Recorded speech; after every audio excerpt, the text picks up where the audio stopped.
nơi bên dạy đào và tây Campuchia mình nụ cục này tay tay cất ông pi Angkor Wat rồi thà Angkor Wat cứ chỉ niệm mật rút đại bằng hai ông pi phép ở cha của Campuchia本តែដោយសារតែមានសង្គ្រាមនៅផ្ទៃក្នុងជាច្រើនលើកច្រើនសារធ្វើឲ្យកម្ពុជាមានការធ្លាក់ចុះនៅផ្នែកមូលដ្ឋានគ្រឹះគ្រប់គ្រងប្រទេសហើយសប្តាហ៍នេះកម្ពុជាគឺមានកម្រិតទទួលចំណូលបាន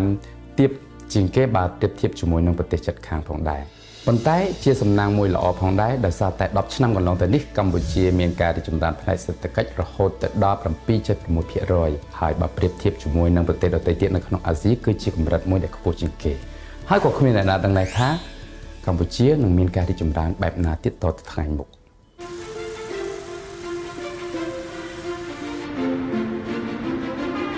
애터미와 캄보디아의 인연은 2013년 시애틀에서 다라부스 영사를 만나며 시작됐습니다. 다라부스 영사와 얘기를 나누며 캄보디아에 지원이 필요함을 알았고 지원금이 어려운 사람들에게 순수하게 쓸 수 있는 방법을 모색했습니다. 평소 지구촌 곳곳의 빈곤을 안타까워한 박한길 회장님은 그 얘기를 듣고 캄보디아를 방문했습니다. 박한길 회장님은 한국에서 지원금을 모아 캄보디아로 가져다 주는 것도 좋지만 보다 장기적인 프로젝트가 필요하다고 판단했습니다. 법인을 세워서 캄보디아 현지인들을 고용하고 좋은 물품을 저렴한 가격으로 제공하는 것이 그들에게 더 도움이 될 거라 생각한 거죠.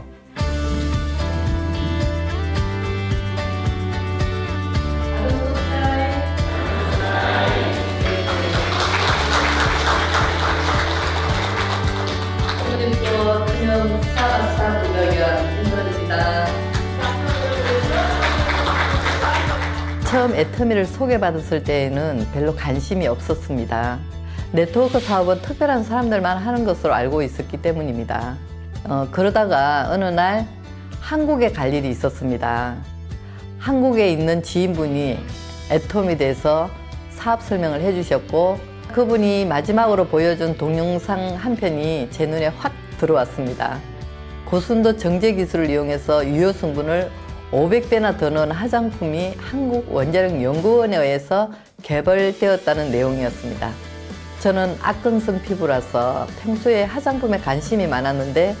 기존 제품보다 100배나 좋다고 하니까 관심이 가더라고요. 그래서 애터미 화장품에 대해서 직접 알아봐야겠다고 생각했습니다. 직접 제품을 사용해보고 나서 이렇게 효과가 좋다면 캄보디아 친구들이나 지인들에게 소개해도 되겠다는 생각이 들었습니다. 그러다 박한길 회장님 강의를 찾아보게 되었고 점점 애터미에 빠져들게 되었습니다. 애터미 사업에 확신을 갖게 된 저는 우선 사업을 같이 할 파트너를 모았습니다. 그런데 사람들의 첫 반응이 네트워크 사업은 안 돼였습니다. 잘 안 돼서 망하게 되면 여러 사람들에게 피해를 주고 안 좋게 끝나는 사례가 너무 많다는 것이었죠. 저는 그렇게 반대하는 사람들에게 딱 잘라서 말했습니다. 여러 생각하지 말고 해보자. 일단 제품 너무 좋잖아. 나는 이 사업을 안 해도 어차피 이 제품 쓸 거야.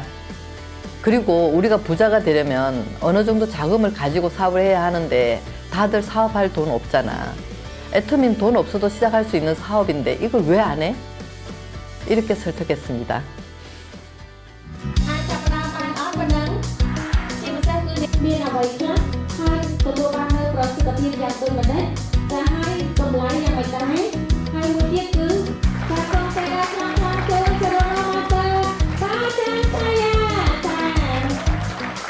Ninh nhóm ban score cầm hồ tô mít tam giả ca anh chơi rồi mật phẹt và mây rồi ninh nhóm ao cho room sikha sala này phep chụp cháy nơi ai phnom song isan bận top đi cho room sikha sala mới nuôi hai ninh nhóm của ban pra cho mình chụp khai là sao sẽ bay pramui prapon hai ninh ban nhằm hà sọc phep hay mồ him bận top đi nhằm hà sọc phep hai ninh pra chụp khai là sao sẽ bay nuôi hai ninh nhóm khơi tha sẽ bay ninh nhóm min sọc phep là chỉ ra hai ninh nhóm có min ca pin chất năng sala nơi quân phep là phòn nuôi khlang mình tên bản thái nên nhóm áp toàn miền bầm nong nam muối nông ca cái hai thà thua chìm đuôi chìm với nông cầm hòn tôm tê bản thái bản tọp bị ban lư prasad lộc cái này dụ miền prasad thà lộc nông mộc chui bờ Campuchia về nước cứ thua nên nhóm miền chật muối cái hai thà rồng phớp sờ bài mình tên đời xa tại nên nhóm ban bên chật nơi vậy đại lộc cái dụ như bị xa hói thua nên nhóm miền bầm nong nông cho room miền bầm nong cho room chìm với nông Campuchia mới đi lấy nó từ từ rồi nhẹ của phần đại châu luôn chia một bờ rồi nhẹ đây sao đi sụp đá đi chắc ở các như nào đi còn để trang thì cái cũng qua đây còn buông tại rồi trang đã tụi đi tới nó cứ qua chia riêng còn cả នាងខ្ញុំជាមន្ត្រីរាជការអស់រយៈពេល10ឆ្នាំពេលនោះដោយសារជីវភាពនាងខ្ញុំមិនគ្រប់គ្រាន់នាងខ្ញុំក៏ស្វែងរកមុខជំនួញនោះគឺនាងខ្ញុំបានបើកក្រាស់ឡាននិងទិញអចលនទ្រព្យតែមុខជំនួញទាំងពីរនោះគឺបរាជ័យទាំងអស់ពេលនោះនាងខ្ញុំក៏មានសុខភាពធ្លាក់ចុះសុខភាពនាងខ្ញុំមិនល្អសោះដោយសារមុខជំនួញនាងខ្ញុំបរាជ័យថ្ងៃមួយនាងខ្ញុំបានទៅជួប sponsor ជាជនជាតិកូរ៉េគាត់បានណែនាំឲ្យនាងខ្ញុំប្រើញ៉ាំនៅហ៊ីបហ៊ីម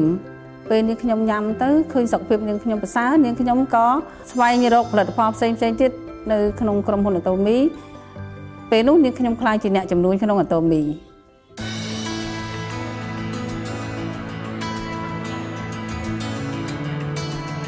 គ្រូជាការដែលទទួលចូលពីចបអត់ដៃគូនៃកិច្ចការពីបញ្ហាដៃគូនឹងចេះជួបគ្នាទៅវិញមកនឹងចេះថា នេះខ្ញុំបានធ្វើការងារនៅកំពង់ចាមថ្ងៃមួយគឺបាន sponsor ម្នាក់គាត់បានណែនាំនេះខ្ញុំឲ្យស្គាល់អាតូមីអញ្ចឹងគឺការណែនាំគឺគាត់បានណែនាំតាក់ទងនឹងផលិតផលរបស់កូរ៉េអញ្ចឹងសម្រាប់ខ្ញុំផ្ទាល់គឺខ្ញុំតែងតែស្រឡាញ់ផលិតផលរបស់កូរ៉េដោយសារយើងធ្លាប់ខ្ញុំធ្លាប់ប្រើពីដំបូងពីមុនចា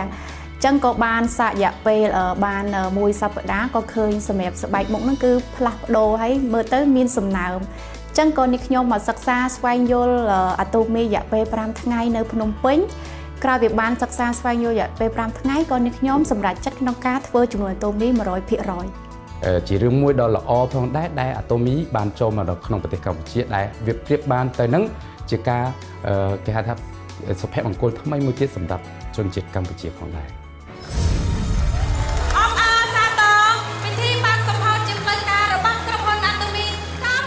애토미 캄보디아는 2016년 1월 23일 오픈하게 되었습니다. 처음에 한국인 리더들 중심으로 센터가 운영되었는데요. 단순 통역만으로는 애토미가 추구하는 이상을 현지에 정확하게 전달하는 게 쉽지 않았습니다. 그래서 기대만큼의 성과가 바로 나타나지 않았던 것 같습니다. នៅពេលនាងខ្ញុំធ្វើចំនួនណែនាំអាតូមីដំបូងគឺគ្មានអ្នកណាស្គាល់អាតូមីសោះពេលនាងខ្ញុំណែនាំផលិតផលអាតូមីទៅអ្នកដែលមានលុយមានទ្រព្យសម្បត្តិច្រើនគេថាផលិតផលនេះគឺមិនមាន brand ទេគឺថោកគេមិនប្រើទេពេលនាងខ្ញុំណែនាំទៅអ្នកដែលមិនសូវមានទ្រព្យសម្បត្តិគេថាផលិតផលនេះថ្លៃណាស់ដោយសារក្រុមហ៊ុនដែលជាបណ្ដាញដូច្នេះអ្នកដែលចូលរួមក្នុងអាតូមីជាច្រើនខ្លះត្រូវចាក់ចេញដោយសារការងារនោះមិនបានទទួលផលប្រយោជន៍លឿនភ្លាម ការចាប់ផ្ដើមជំនួយអាតូមីដំបូងគឺអ្វីដែលខ្ញុំជួបការលំបាកនេះគឺភរិយារបស់ខ្ញុំគឺគាត់ជំទាស់មិនឲ្យខ្ញុំធ្វើជំនួយអាតូមីតែដោយសារតែសម្រាប់ខ្ញុំគឺក្រុមរបស់ខ្ញុំគឺនៅតូចអញ្ចឹងហើយប្រភពចំណូលពីអាតូមីគឺតិចមែនតើដូច្នេះគឺខ្ញុំខ្លាចចិត្តនៃគ្រួសាររបស់ខ្ញុំដោយសារតែប៉ុន្តែសម្រាប់ខ្ញុំផ្ទាល់គឺខ្ញុំខំរិះរកវិធីយ៉ាងម៉េចដើម្បីឲ្យខ្ញុំទទួលបានប្រភពចំណូលពីអាតូមីឲ្យបានច្រើនដែលគាត់អាចទទួលយកបាន សម្រាប់រូបនេះខ្ញុំដែលមានបញ្ហាកន្លងមកគឺដោយសារដៃគូមួយចំនួនធំគឺគាត់អាចបានចូលរួមក្នុងប្រព័ន្ធអញ្ចឹងគឺមានបញ្ហាធំមែនទែនសម្រាប់ពួកគាត់ដែលគាត់មានការបាក់ទឹកចិត្តក្នុងការធ្វើចំនួនមួយនេះ សម្រាប់ផលលំបាកនៅពេលដែលនាងខ្ញុំចូលរួមបណ្ដាញក្រុមហ៊ុនអាតូមីជាលើកដំបូងគឺនៅពេលដែលនាងខ្ញុំណែនាំផលិតផលទៅកាន់អតិថិជនគឺភាគច្រើនគឺពួកគាត់បដិសេធហើយនៅពេលដែលនាងខ្ញុំអញ្ជើញគាត់ឲ្យចូលរួមសិក្ខាសាលាឬក៏ប្រជុំផ្សេងៗគឺគាត់តែងតែផ្ដល់នៅគំនិតអវិជ្ជមានផ្សេងៗផ្ដល់មកដល់រូបខ្ញុំ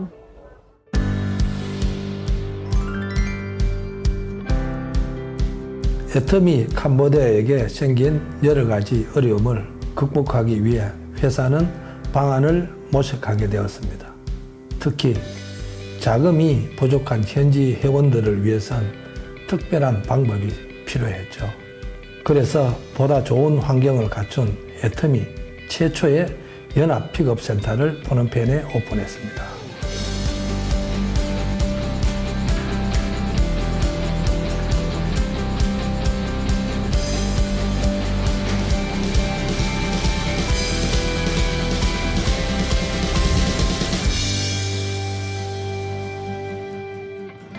Cả bạc mà chạm đồ từ tù tùm nền Atomi Campuchia này គឺផ្ដល់នៅភាពងាយស្រួលក្នុងការបន្ថយការចំណាយរបស់សមាជិកជាច្រើនគឺដូចជាអាចផ្ដល់ទីតាំងឲ្យគាត់ជួបជុំគ្នាជាមួយនឹងក្រុមអាចផ្ដល់នៅសេវាកម្មជូនទំនិញភ្លាមដល់គាត់ដោយមិនបាច់បង់ថ្លៃដឹកជញ្ជូនហើយក៏អាចឲ្យពួកគាត់ជួបជុំជាមួយនឹងក្រុមដទៃទៀតក្នុងការចែករំលែកបទពិសោធន៍ក្នុងការធ្វើជំនួញអាតូមីទៅវិញទៅមកជាមួយគ្នាផងដែរសាខាអាតូមីកម្ពុជាគឺខុសពីសាខាដទៃដោយសារតែសាខាអាតូមីគឺមានបច្ចេកវិទ្យាទទួលទំនិញអញ្ចឹងពេលដែលយើងមានបច្ចេកវិទ្យាទទួលទំនិញទៅគឺធ្វើឲ្យរវាង leader ជាមួយនឹងសមាជិកទាំងអស់ហ្នឹងគឺមានការជួបជុំគ្នាមុនពេលដែលបើកជាបច្ចេកវិទ្យាទទួលទំនិញនេះគឺអាតូមីកម្ពុជាគឺមានសាខាសាលាក្នុងមួយខែមានតែ2ដងដូច្នេះហើយធ្វើឲ្យរវាង leader ជាមួយនឹងសមាជិកហ្នឹងគឺមានការជួបជុំនេះគឺតិចបំផុតប៉ុន្តែចាប់តាំងពីក្រុមហ៊ុនបានបើកជាបច្ចេកវិទ្យានេះមកធ្វើឲ្យសម្រាប់ខ្ញុំគឺមានឱកាសមួយដ៏សំខាន់បំផុតដោយសារខ្ញុំបានជួបជាមួយរវាង leader ផ្សេងៗដែលគាត់បានចែករំលែកបទពិសោធន៍ផ្សេងធ្វើឲ្យខ្ញុំបានយកបទពិសោធន៍នេះដើម្បីទៅបង្កើតនៃសមត្ថភាពជាមួយនឹងចំណេះដឹងផ្សេងទៅដល់ដៃគូរបស់ខ្ញុំដូច្នេះហើយគឺខ្ញុំទទួលបានចក្ខុវិស័យពី Op Center នេះគឺច្រើនមែនទែនដើម្បីធ្វើឲ្យខ្ញុំគឺផ្លាស់ប្ដូរក្រុមរបស់ខ្ញុំរីកចម្រើនលឿនខ្លាំងមែនទែនសម្រាប់ការបើកមជ្ឈមណ្ឌលអាតូមីកម្ពុជាសម្រាប់នាងខ្ញុំដំបូងមកគឺអត់មានការរំពឹងតែក្រោយពីបានការបើកមជ្ឈមណ្ឌលនៅអាតូមីកម្ពុជាគឺឃើញជួយបានច្រើនសម្រាប់សមាជិកមួយចំនួនដែលគាត់អត់មានចំណេះដឹងក្នុងការធ្វើជំនួញឬក៏តាក់ទងនឹងជំនាញក្នុងការណែនាំផលិតផលទៅអតិថិជនហើយសម្រាប់រូបនាងខ្ញុំផ្ទាល់គឺក្រោយពីបានមានមជ្ឈមណ្ឌលអាតូមីកម្ពុជាគឺធ្វើឲ្យអតិថិជនជាច្រើនហើយដៃគូជាច្រើនដែលគាត់មានភាពជឿជាក់មកលើរូបនាងខ្ញុំ 수도인 푸놈펜은 작은 도시라서 여러 곳에서 흩어져서 활동하는 것보다 한 곳에 모이는 것이 훨씬 효과적이었습니다. 그리고 연합 픽업센터를 드나드는 여러 라인 중에 한 조직이 자라게 되면 그 노하우를 다른 조직과 나누면서 전체 조직의 사업 수완이 업그레이드 되기 시작했습니다.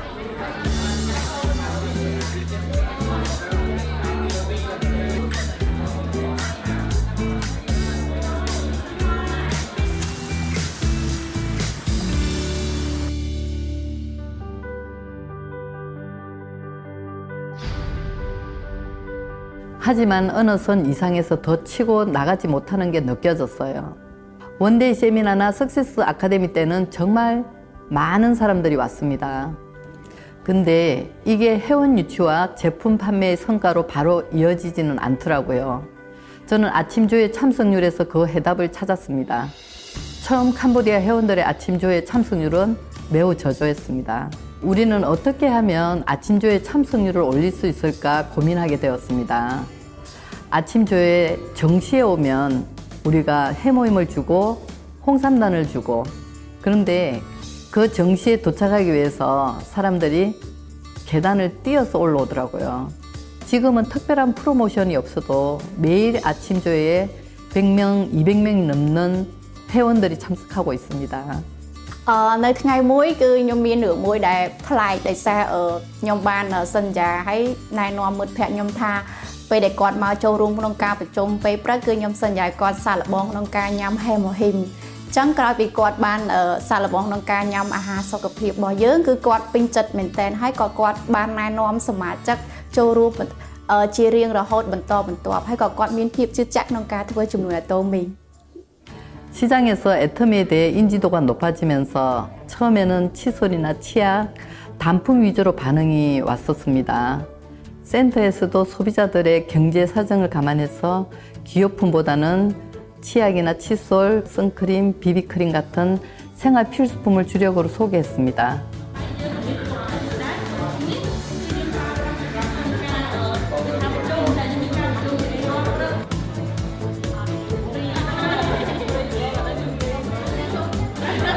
그리고 센터를 직접 찾은 파트너들과 소비자들을 대상으로 이브닝 케어 테스트를 실시하고 화장품 효과를 직접 체험하게 하여 입소문을 꾸준히 내게 했습니다. 또한 젊은 층을 중심으로 스마트폰 보급률이 급격히 높아지고 있는 만큼 모바일 마케팅 비중도 높였습니다. 현재 캄보디아 애터미는 빠른 속도로 발전하고 있습니다. ក្រោយពេលដែលនាងខ្ញុំបានប្រើផលិតផល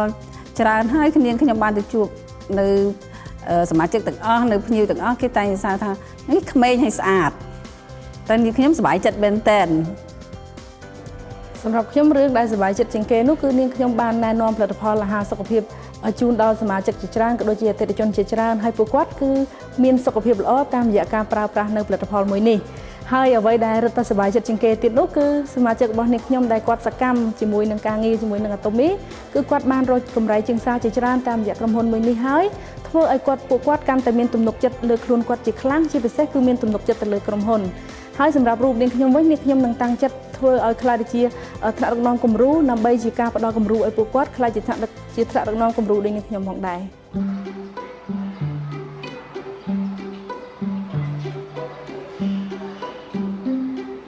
បងកំពុងធ្វើអីហ្នឹងបង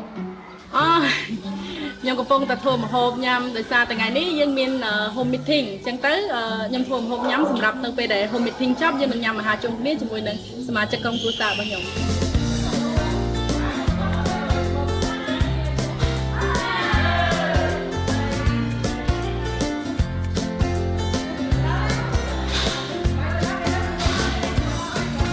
អ្នកទាំងអស់គ្នាត្រូវតែផ្ដោតទៅលើចំនួនមួយនេះវាអត់ទាន់យឺតពេលទេហើយក៏វាអត់ទាន់លឿនក្នុងការចាប់ដើមដែរអ្នកទាំងអស់គ្នាអត់ចាំបាច់ឈប់ពីការងារទូទៅរបស់យើងទេគ្រាន់តែយើងធ្វើរឿងប្រមាណបិទតែប៉ុណ្ណោះគឺយើងអាចគ្រប់ទីជាមួយនឹងAtomyហើយបងធ្វើរៀងរាល់សប្តាហ៍ចឹងអត់ហត់ទេអត់ហត់ផងព្រោះដោយសារតែវិជ្ជាការញ៉ាំអាហារជុំគ្នាដល់សប្បាយរីករាយមួយជាមួយនឹងក្រុមគ្រួសារAtomyសមាជិកខ្ញុំអញ្ចឹងខ្ញុំអត់ដែរហត់ផង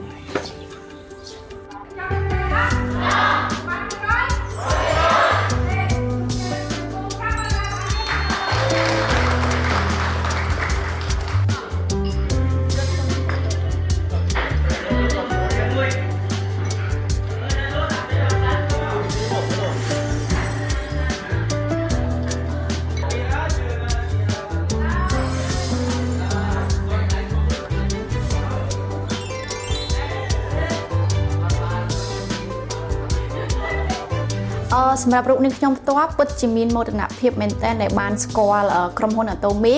ទី1គឺផលិតផលដែលមានគុណភាពខ្ពស់ហើយតម្លៃទាបហើយសម្រាប់នាងខ្ញុំចំណូលដែលនាងខ្ញុំបានពីការធ្វើជាមួយAtomyគឺនាងខ្ញុំមានការបង់ពន្ធជូនរដ្ឋ 15% ហើយសម្រាប់ចំណូលសម្រាប់ Atomy ក្រុមហ៊ុនAtomyមួយចំនួនគឺយើងមានការជួយដល់សង្គមខ្មែរយើងជាច្រើនមែនទែន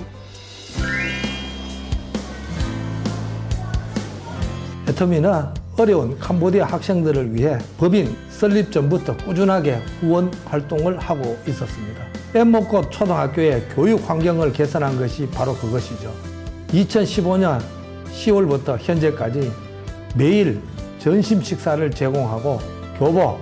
신발, 학용품과 같은 필요 물품을 공급하고 있습니다. 교실 안에는 반듯한 책상과 의자가 놓이게 되었습니다.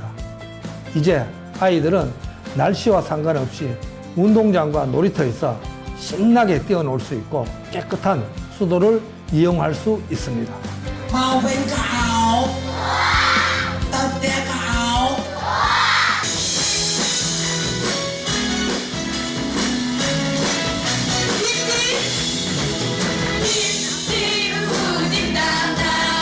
그래서 회장님은 이렇게 성경 말씀을 적어주셨어요.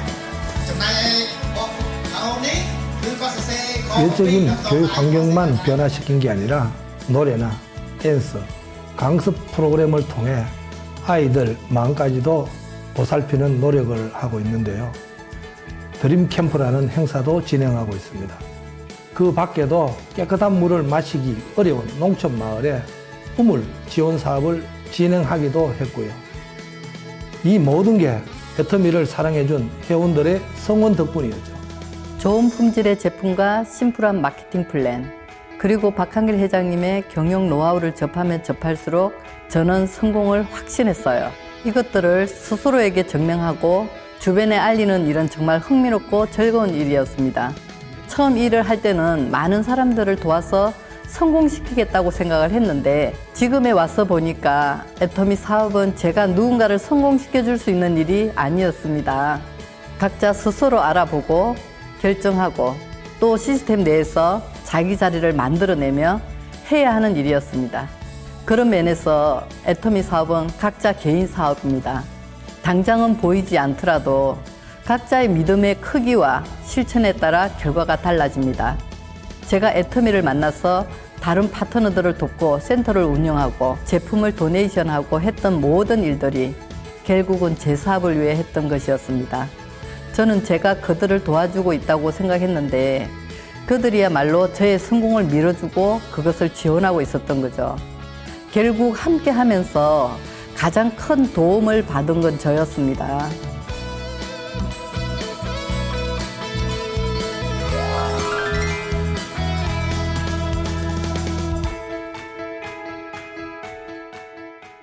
សម្រាប់ខ្ញុំ sponsor គឺមិនមែនជា sponsor ធម្មតាគាត់ប្រៀបដូចជាបងស្រីក៏ដូចជាគ្រួសាររបស់នាងខ្ញុំ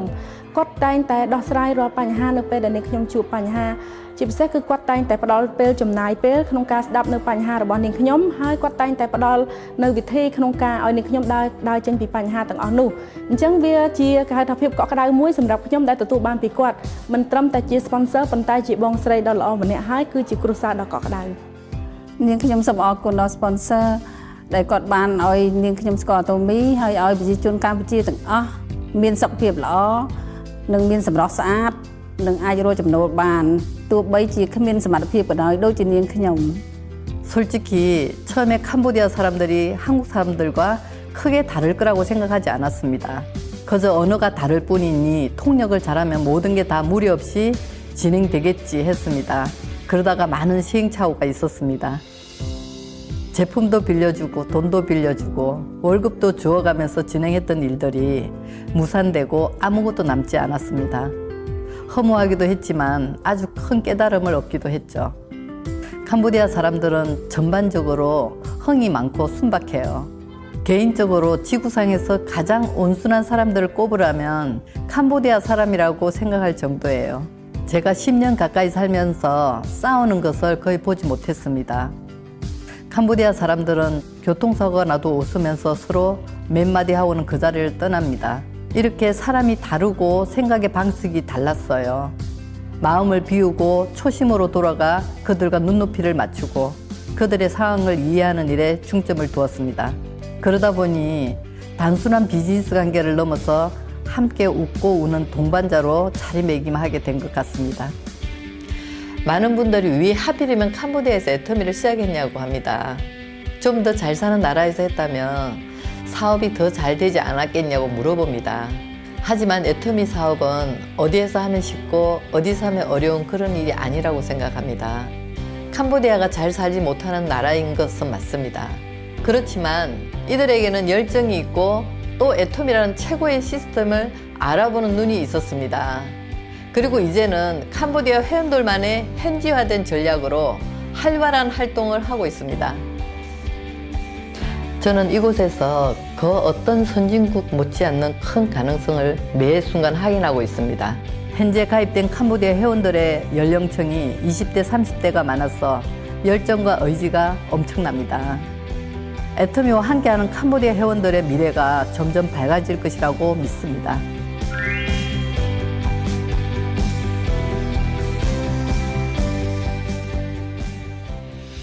ហើយតាមរយៈអាតូមីកម្ពុជាបើសិនជាយើងគិតនៅក្នុងឆមាសទី1ឆ្នាំ2019នេះគឺមានអ្នកដែលទទួលបានកម្រៃជើងសារពីក្រុមហ៊ុនអាតូមីកម្ពុជាចំនួន 1500 នាក់ដែលក្នុងនោះ 120 នាក់ហ្នឹងគឺគាត់ទទួលបានកម្រៃជើងសារក្នុងមួយខែចាប់ពី$200រហូតដល់$6000ផងដែរហើយសូមជម្រាបផងដែរថាអាតូមីគឺជាឱកាសមួយក្នុងការជួយឲ្យប្រជាពលរដ្ឋធម្មតាអាចខ្លាយទៅជាអ្នកមានហើយមិនត្រឹមតែគាត់ខ្លាយជាអ្នកមានតែប៉ុណ្ណោះទេក្រុមគ្រួសាររបស់គាត់នឹងអាចទទួលបានសុភមង្គលជាក់ជាមិនខានតាមរយៈអាតូមីកម្ពុជាក្រោយពេលដែលខ្ញុំធ្វើចំនួនអាតូមីគឺខ្ញុំមានពេលវេលាពេញលេញសម្រាប់ក្រុមគ្រួសាររបស់ខ្ញុំហើយទាំងមានទាំងសុខភាពនៅក្នុងគ្រួសារខ្ញុំគឺមានសុខភាពល្អហើយអ្វីដែលសំខាន់នោះគឺខ្ញុំមិនបញ្ចេញពលកម្មប៉ុន្តែខ្ញុំអាចទទួលចំណូលពីខាងអាតូមីបានហើយអ្វីដែលសំខាន់នោះគឺខ្ញុំអាចធ្វើឲ្យចំណូលអាតូមីគឺធ្វើឲ្យខ្ញុំបានផ្លាស់ប្ដូរជីវភាពគ្រួសាររបស់ខ្ញុំល្អប្រសើរជាងមុនច្រើនសម្រាប់រូបនេះខ្ញុំផ្ទាល់ពិតជាសប្បាយចិត្តហើយក៏រំភើបជាខ្លាំងក្រោយពីបានស្គាល់អាតូមីរយៈពេល3ឆ្នាំគឺអ្វីដែលធ្វើឲ្យនាងខ្ញុំផ្លាស់ប្ដូរហ្នឹងគឺទី1គឺ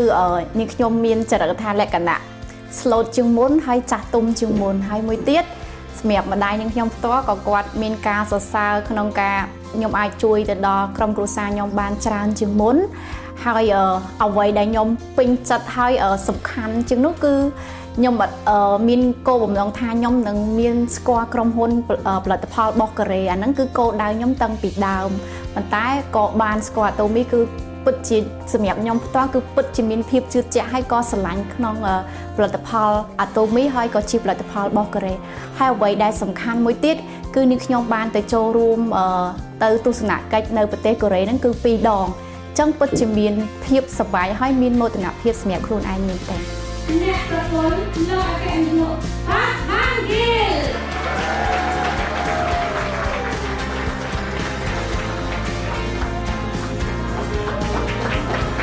សម្រាប់ខ្ញុំ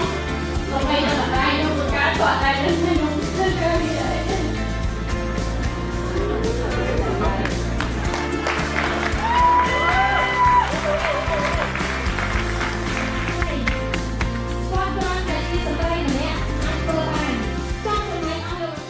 우리는 열악한 환경 속에서 생활하는 아이들을 위하여 식사를 제공하고 더 나은 교육 환경을 만들었고 더 나아가서 캄보디아의 좋은 제품을 해외로 수출하기 위해 노력하고 있습니다. 그래서 이곳의 현지 회원들이 더 나은 삶을 살 수 있게 되고 이 나라가 더욱 발전할 수 있도록 돕겠다는 꿈을 가지고 있습니다. 만약 여러분들이 누군가에게 애토미 정보를 받았다면 정확하게 알아봐 라고 이야기해주고 싶어요. 근데 혼자 외부에서 알아보는 것보다 수년간의 노하우를 바탕으로 만들어진 애토미 시스템 안에서 알아보는 것을 저는 권합니다. 여러 사례들을 통해 성공과 실패의 원인을 알아보고 회사와 제품에 대한 믿음이 생긴다면 이 일로 내 꿈을 이룰 수 있다는 확신이 들 겁니다. 그러면 중간에 아무리 힘든 일이 생겨도 끝까지 견딜 수 있고 빠르게 성공할 수 있을 거라고 생각합니다.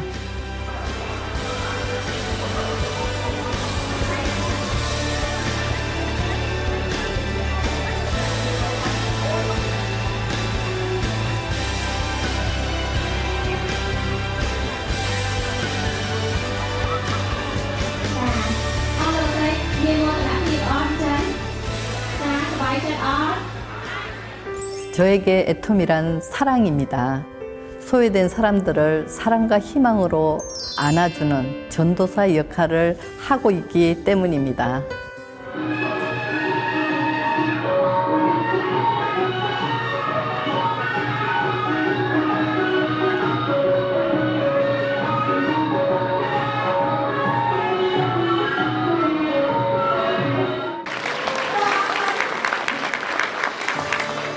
Atomy ចំពោះនាងខ្ញុំប្រៀបដូចជារលក coaster អញ្ចឹងគឺនាងខ្ញុំតែងតែបរាជ័យកន្លងមកហើយទទួលបានភាពជោគជ័យដោយរន្ធត់ដោយរំភើបដែលនាងខ្ញុំមិនស្មានថានាងខ្ញុំបានទទួល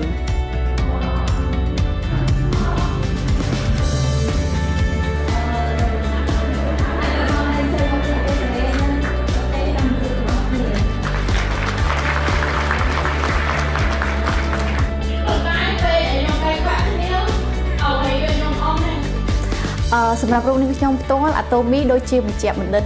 មួយរូបដែលសម្រាប់ខ្ញុំគឺជាមនុស្សម្នាក់ដែលជីវិតដែលមានរបួសហើយគឺរបួសហ្នឹងគឺខ្លាំងមែនទែនមានភាពឈឺចាប់ខ្លាំងប៉ុន្តែក្រោយពីខ្ញុំបានស្គាល់ Atomy គឺអាចព្យាបាលសម្រាប់នាងខ្ញុំបានគឺល្អហើយសម្រាប់ខ្ញុំគឺខ្ញុំ1 2 3 Atomy តើតោះជាមួយនឹងការមុននឹងស្គាល់ Atomy និងដល់ស្គាល់ Atomy